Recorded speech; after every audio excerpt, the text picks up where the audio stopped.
Oi, gente! Começando mais um Sessão Geronto. Esse programa ele tem o objetivo de falar e ensinar sobre as síndromes geriátricas de forma simples e direta, para melhorar o atendimento das fisioterapeutas. Eu também sou fisioterapeuta, sou Renata Lima, sou da uroginecologia e da gerontologia. E hoje o tema é síndromes geriátricas.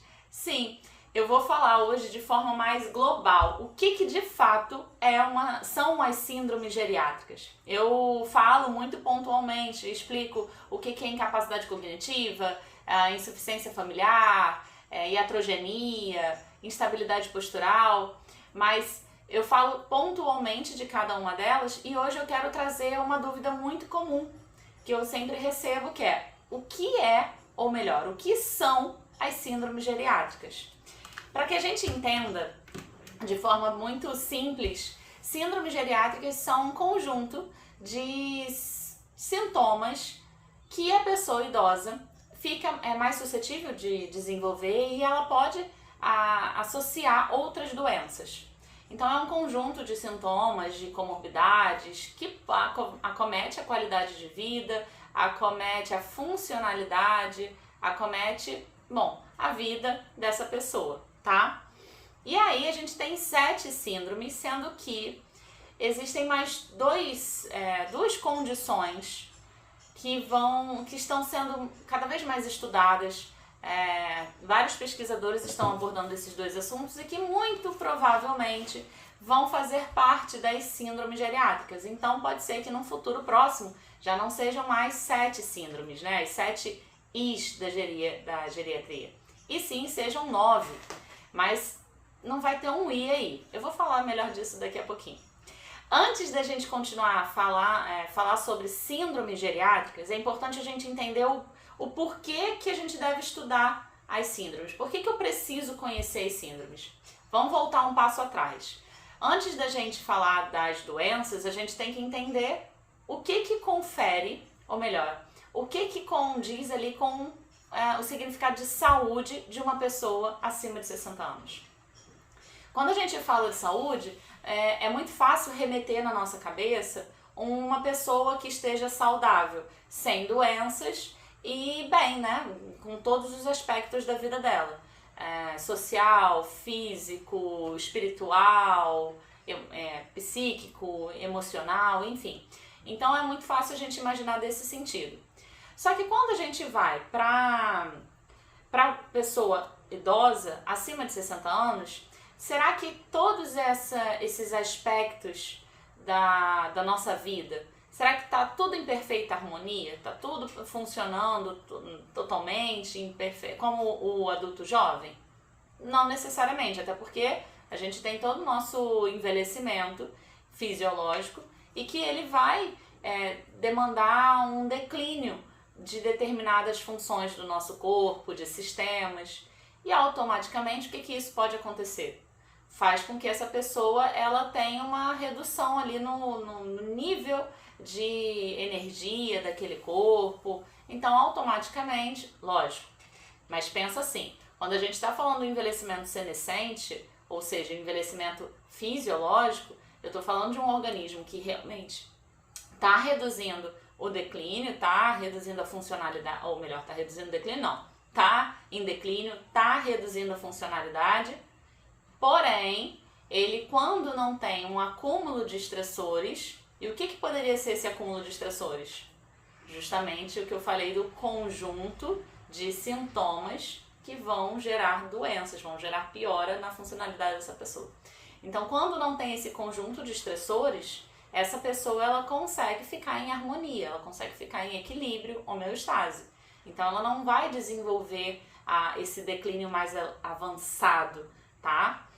Então, quando a gente fala de saúde, eu não posso pensar na saúde como um aspecto de ausência de doenças, porque a gente não tem como garantir isso. A gente sabe que o envelhecimento ele é heterogêneo. O que significa isso? Significa que uma mesma pessoa, da mesma idade, né, morando na mesma região, tendo vários aspectos físicos iguais, ainda assim essas pessoas vão envelhecer de maneira diferente. Pode existir uma pessoa que vai envelhecer sem o surgimento de doenças, sem o surgimento de síndromes geriátricas, por exemplo, e essa pessoa vai, lógico, afetar a independência dela de forma muito leve e muito provavelmente ela vai conseguir segurar por mais tempo.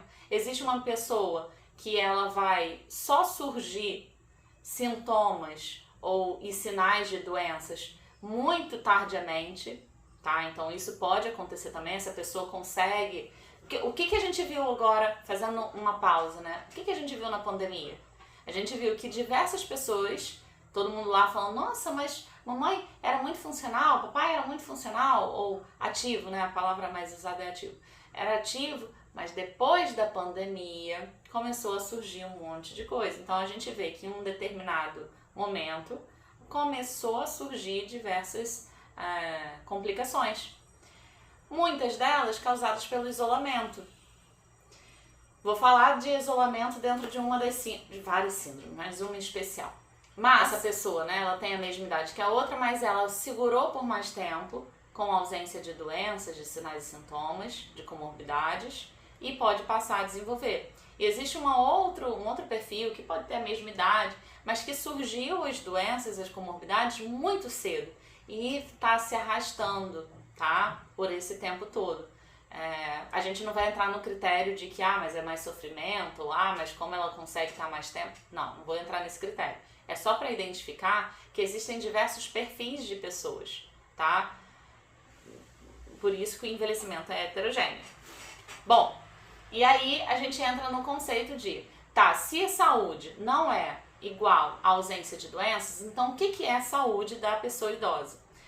Aí a gente vai lembrar que é o seguinte, quando a gente fala de saúde, é um completo bem-estar biopsicossocial, falo muito sobre isso aqui, porém, quando a gente fala especificamente da pessoa idosa, é importante que a gente reforce que a saúde é equivalente ao grau de autonomia e independência que essa pessoa se mantém. Lógico, vai ter o surgimento de comorbidades, de doenças? Vai. Provavelmente pode ser que tenha aquele perfil que desenvolva. Lembra que eu falei dos 3 perfis que eu mencionei ainda há pouco. Pode acontecer. Mas pode essa pessoa desenvolver e mesmo assim não perder tanto o grau de autonomia e independência. Quando a gente está falando especificamente de autonomia e independência, eu estou falando muito sobre funcionalidade global.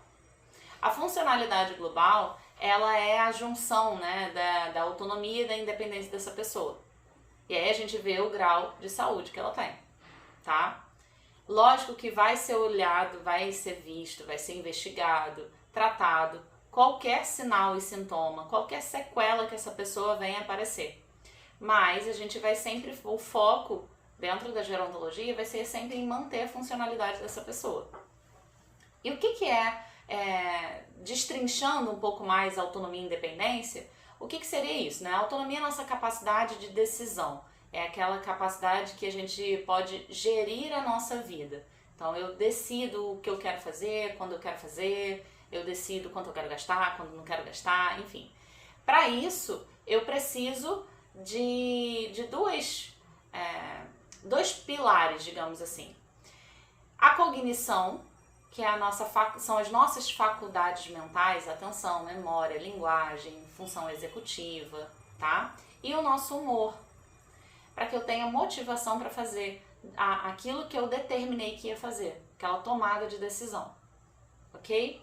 Para a independência, eu já estou falando muito sobre mobilidade, ou seja, os 2 pilares para independência, eu estou falando de mobilidade, que é a minha capacidade de locomover. Quando eu falo da CIF, que é aquela classificação internacional de funcionalidade, mobilidade nada mais é do que a minha habilidade, a minha capacidade de conseguir me deslocar, de conseguir caminhar, de conseguir pular, de conseguir andar com transporte, carro, bicicleta, ônibus, enfim. É a minha capacidade de mobilizar o meu corpo. Transferências, ou seja, levantar da cadeira, para a cama, sair da cama, enfim. Tudo isso é mobilidade, tá? E o outro pilar é a comunicação. Para que eu consiga me sentir independente, eu também preciso me comunicar. Eu preciso a comunicação ela vai depender muito também, não só da fala, mas da voz, da nossa habilidade de linguagem, ou seja, também tem influência das nossas faculdades mentais. Então, vamos recapitular. Eu tenho 4 pilares de saúde, tá? Esses pilares são cognição, humor, mobilidade e comunicação.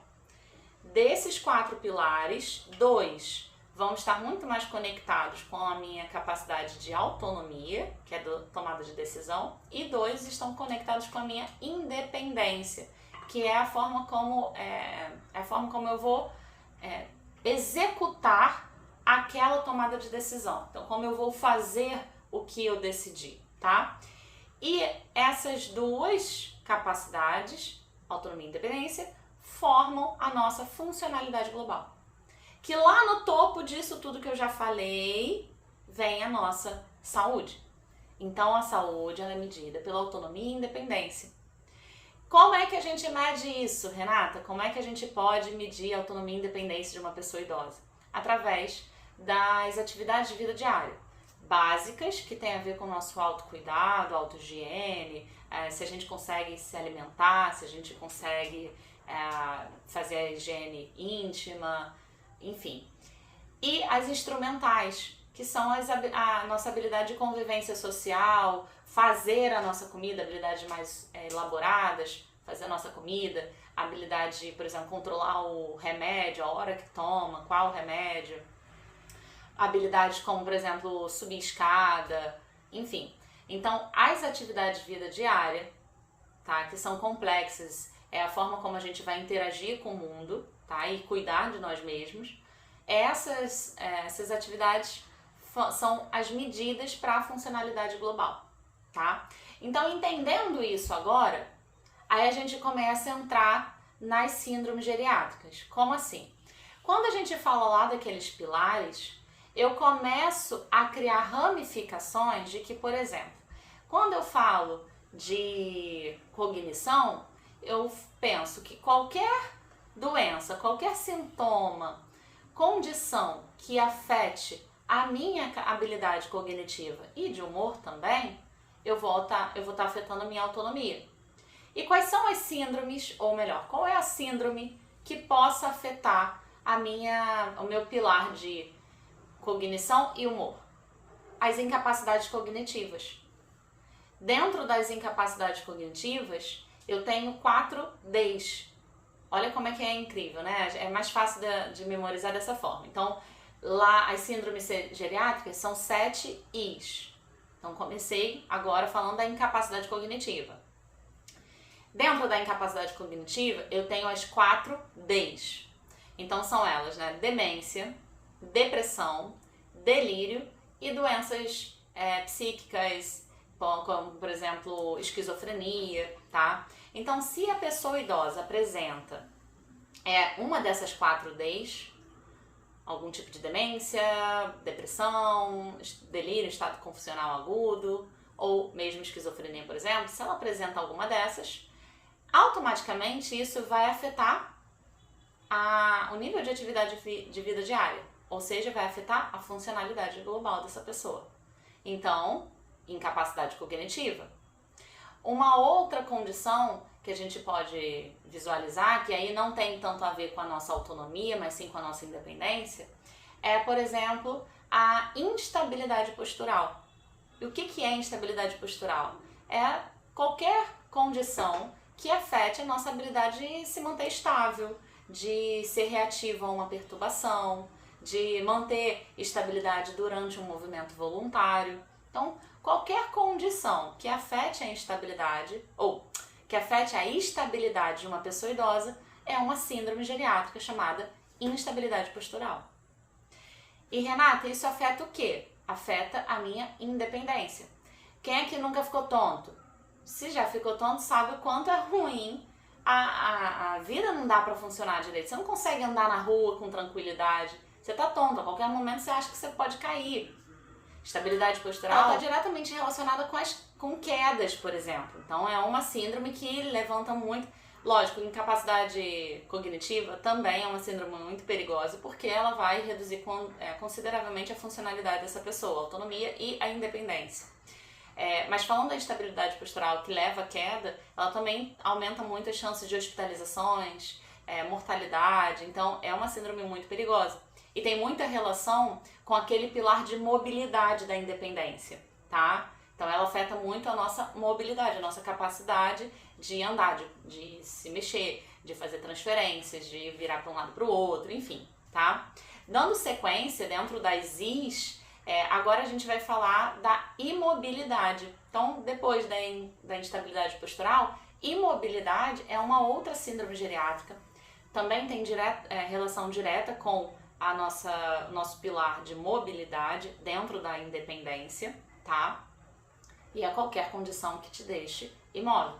E olha a bola de neve que a gente vai causar. Então, imagina uma pessoa que tem uma instabilidade postural, tá passando por algum quadro de hipofunção vestibular, enfim. E aí essa pessoa fica mais restrita. Automaticamente ela começa a diminuir o nível de exercício, de atividades, e ela começa a apresentar um pouco mais de imobilidade, ficar mais restrita. Automaticamente isso pode virar uma bola de neve de outros sintomas e ser motivo para um risco para outros sintomas, outras doenças. Então, imobilidade, na verdade, todas as síndromes você vai ver que elas vão se conectando, sabe? Uma pode ir levando a outra, por isso que ela é um grande perigo e por isso a importância da gente ter conhecimento sobre elas, porque elas vão uma conectando a outra e uma pode levar a outra. É uma cascata, tá? Bem negativa. Bom, e aí a imobilidade então afeta a nossa independência. E aí falando de cascata, eu não posso deixar de mencionar a iatrogenia. Iatrogenia é uma síndrome geriátrica porque quando a gente faz alguma falha profissional, ou seja, nós profissionais de saúde, cometemos algum erro no nosso tratamento, na intervenção, enfim, isso pode gerar uma cascata de eventos negativos para a vida daquela pessoa, para a saúde daquela pessoa, porque vai reduzir funcionalidade, pode ser um motivo para surgir novas síndromes geriátricas ou mesmo para impactar ainda mais naquela outra síndrome. Então, por exemplo, uma pessoa que tem uma incapacidade cognitiva, né, tem alguma daquelas 4 Ds que eu mencionei, e ainda por cima começa a apresentar a iatrogenia, que é uma falha, um erro na intervenção, por conta de medicamentos ou enfim, ela pode piorar ainda mais aquele quadro, a gente pode causar um avanço ainda maior naquela primeira síndrome, tá? E aí, bom, então iatrogenia precisa falar sobre, porque a gente tem que saber o que a gente está fazendo ou o que está acontecendo na vida daquela pessoa que possa ser causado por conta de uma iatrogenia. Porque é muito mais fácil, se a gente conseguir saber o que causou aquele problema e se a gente souber que aquilo é reversível, tratando o erro, né, ou seja, aquela intervenção que não está sendo bem administrada com aquela pessoa, automaticamente você começa também a surtir um efeito em cascata de melhora.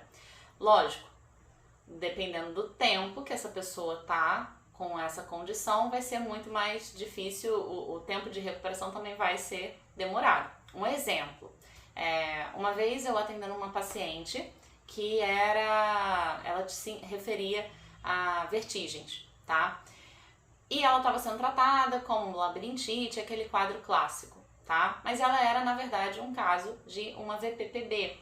Então, eu reposicionei o cristal dela, mas, lógico, por conta de todo o tempo que ela ficou tratando e também porque, muito provavelmente, antes da VPPB ou mesmo durante, ela tinha uma hipofunção vestibular. Então, depois de reposicionado o cristal, o tempo de reabilitação não foi tão rápido assim.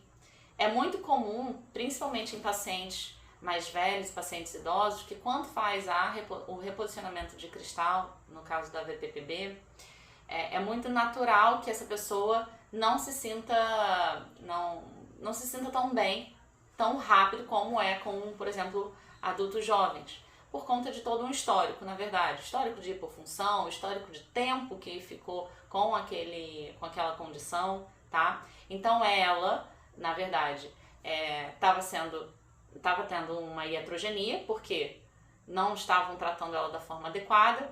Quando tratou, né, ou seja, solucionou o que era de fato, demorou um tempinho, até precisou ser feitas outras intervenções, trabalhar exercícios de rotação, enfim, movimentos oculares para hipofunção. Mas o que eu quero dizer nesse caso todo? É porque uma iatrogenia lá atrás demorou um pouquinho mais, mas ela ficou melhor. Mas realmente o tempo de reabilitação foi diferenciado. Foi diferente porque estava com uma iatrogenia. Ou seja, ela poderia ser considerada com uma síndrome geriátrica e iatrogenia, tá? Dando sequência, então, falamos da incapacidade cognitiva, da instabilidade postural, da imobilidade, da iatrogenia. E agora a gente pode falar das incontinências. Quando a gente fala de incontinência, ela também está diretamente relacionada com a nossa habilidade de mobilidade, que, por sua vez, está conectada à nossa independência.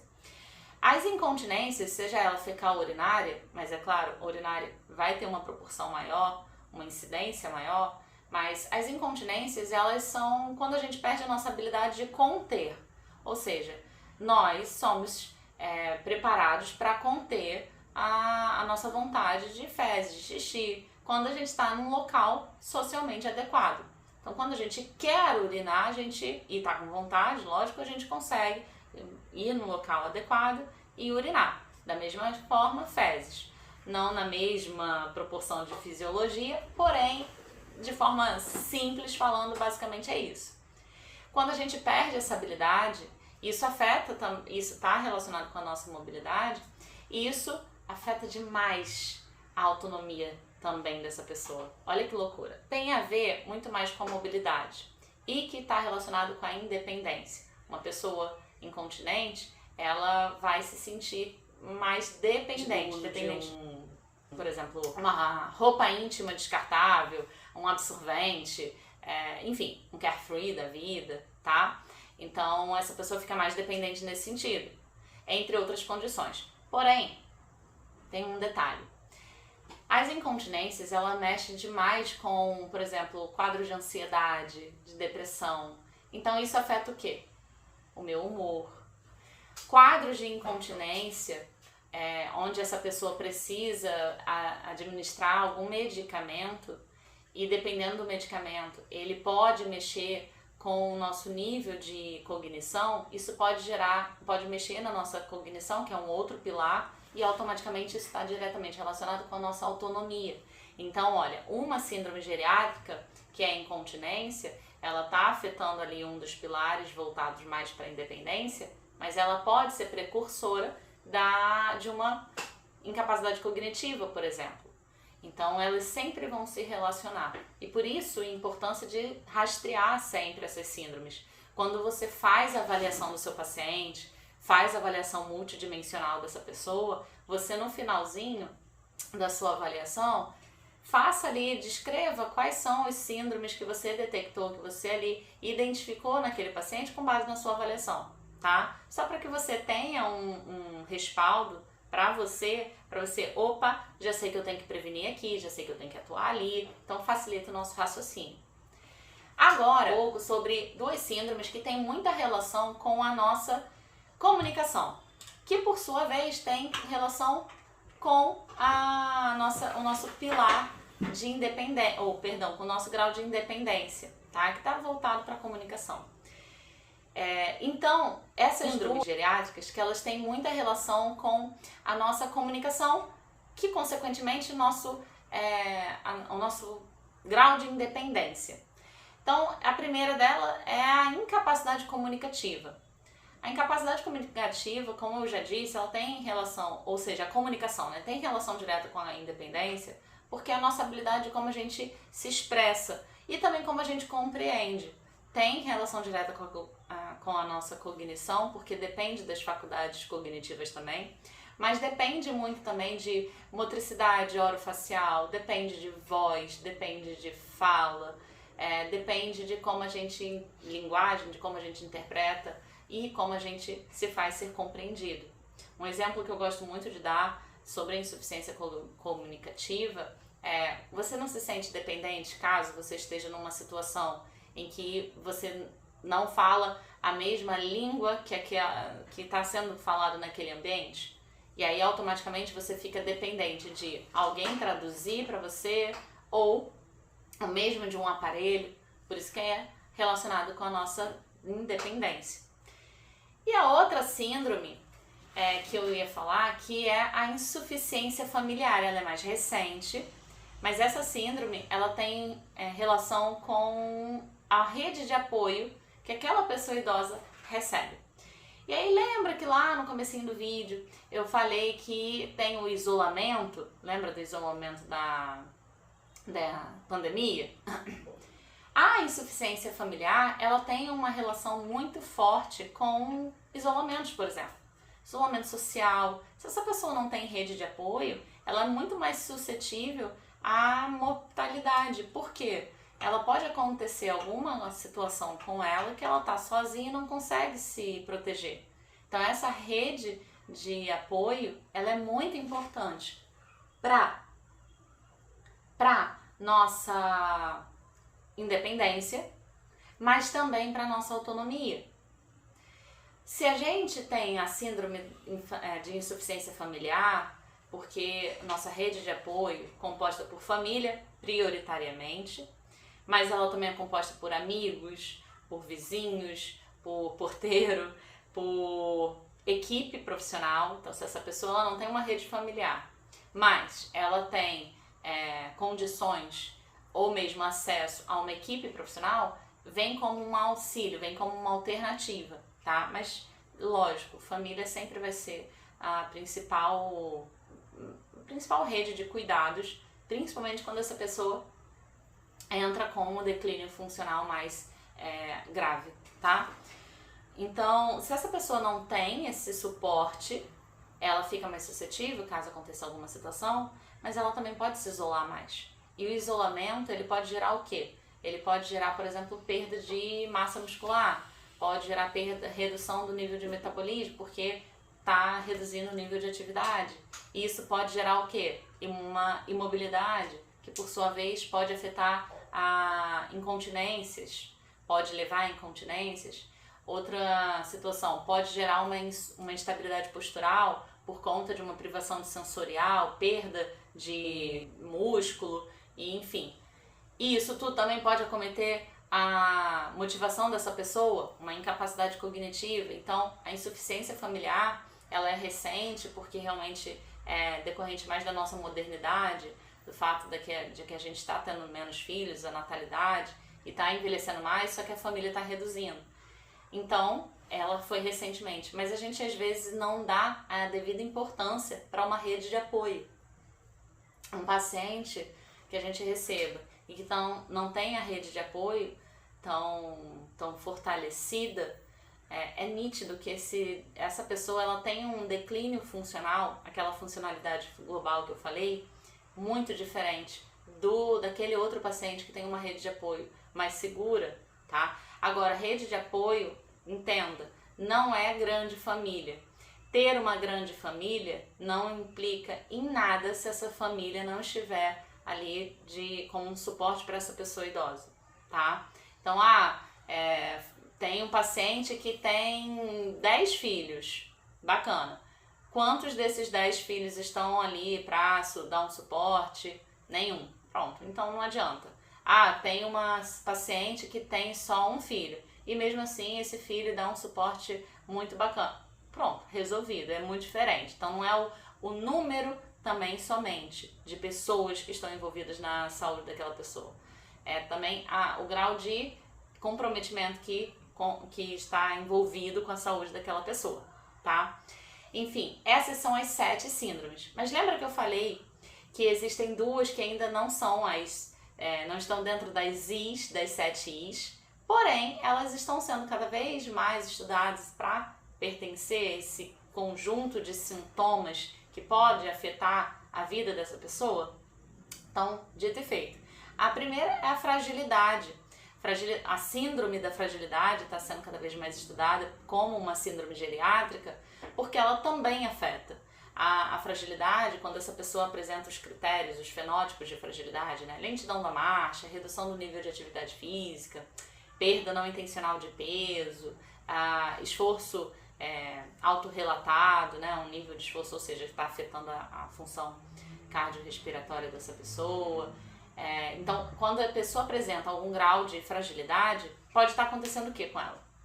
Pode estar levando à imobilidade, porque ela vai ficar mais restrita ao ambiente seguro, porque ela está frágil, pode levar a queda, que por sua vez também pode desenvolver instabilidades posturais, porque está mexendo no corpo de forma sistêmica, pode gerar incapacidades cognitivas. Então a fragilidade, ela também pode gerar outras síndromes geriátricas, por isso que está sendo cada vez mais puxada. E a outra síndrome é a sarcopenia, que não é ainda descrita como uma síndrome, tá? Sarcopenia nada mais é a definida como a perda de massa muscular, mas não só a perda, mas também a qualidade da massa muscular. Não é só perder fibra, mas é perder potência, força, tá? Então, não é só redução de massa, mas também a qualidade daquela musculatura ali.